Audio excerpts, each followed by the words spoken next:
तुमने मुझे इग्नोर किया? मुझे तो यकीन नहीं आ रहा। दिलान, आई एम सॉरी। जरूरी ना होता तो कभी ना जाता। आइंदा ऐसा नहीं होगा, वादा।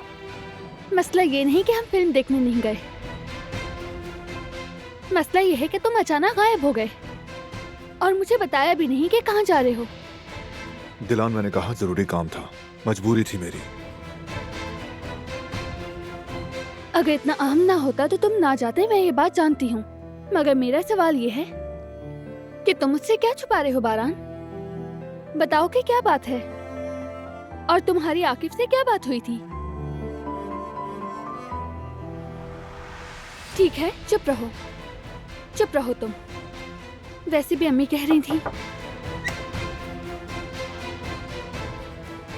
माफ कीजिएगा बारान साहब, आकिफ साहब बाहर आपका इंतजार कर रहे हैं।